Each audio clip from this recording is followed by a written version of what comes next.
एक साधु वर्षा के जल में प्रेम और मस्ती से भरा चला जा रहा था कि इस साधु की नजर एक मिठाई की दुकान पर पड़ी, जहां एक कढ़ाई में गर्म दूध उबाला जा रहा था। तो मौसम के हिसाब से दूसरी कढ़ाई में गर्मा गर्म जलेबियां तैयार हो रही थी। साधु कुछ क्षणों के लिए वहां रुक गया।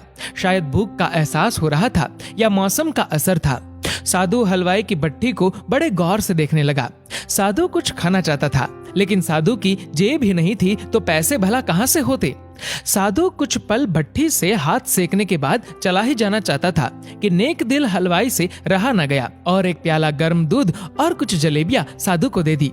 साधु ने गर्म जलेबियां गर्म दूध के साथ खाई और फिर हाथों को ऊपर की ओर उठाकर हलवाई के लिए प्रार्थना की, फिर आगे चल दिया। साधु बाबा का पेट भर चुका था। दुनिया के दुखों से बेपरवाह वे फिर एक नए जोश से बारिश के गंदले पानी के छींटे उड़ाता चला जा रहा था।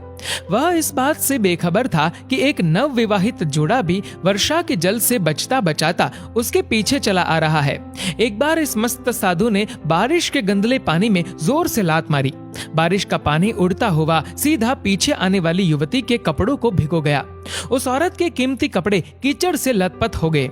उसके पति से ये बात बर्दाश्त नहीं हुई, इसलिए वह आस्तीन चढ़ाकर आगे बढ़ा और साधु को कपड़ों से पकड़कर कहने लगा, अंधा है क्या?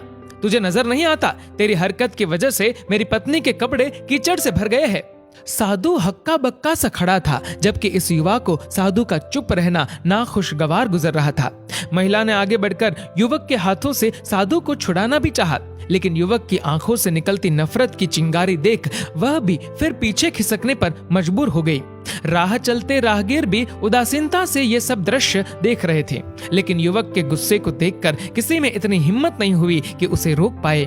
और आखिर जवानी के नशे में चूर इस युवक ने एक जोरदार थप्पड़ साधु के चेहरे पर जड़ दिया। बूढ़ा मलंग थप्पड़ की ताब ना झेलता हुआ लड़खड़ाता हुआ कीचड़ में जा गिरा।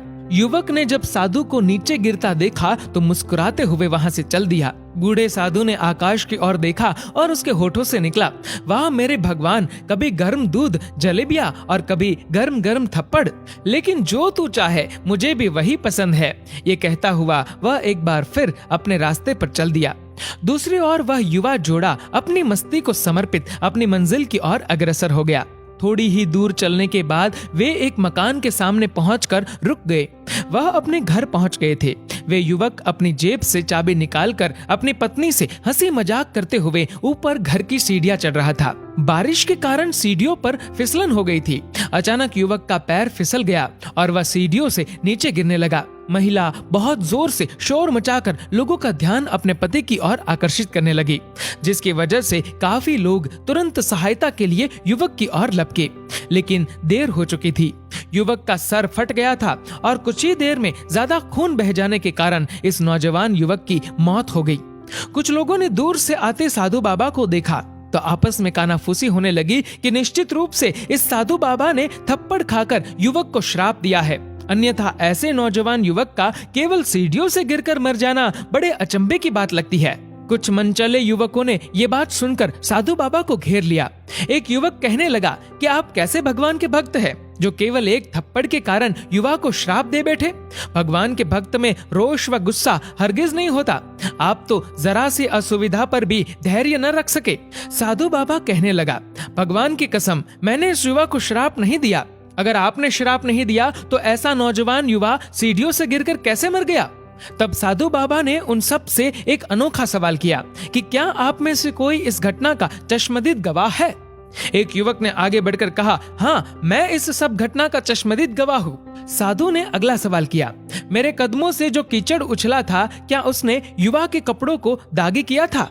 युवक बोला, नहीं, लेकिन महिला के कपड़े जरूर खराब हुए थे। साधु ने युवक की बाहों को थामते हुए पूछा, फिर युवक ने मुझे क्यों मारा? युवक कहने लगा, क्योंकि वह युवा इस महिला का पति था और यह बर्दाश्त नहीं कर सका कि कोई उसकी पत्नी के कपड़ों को गंदा करे, इसलिए उस युवक ने आपको मारा।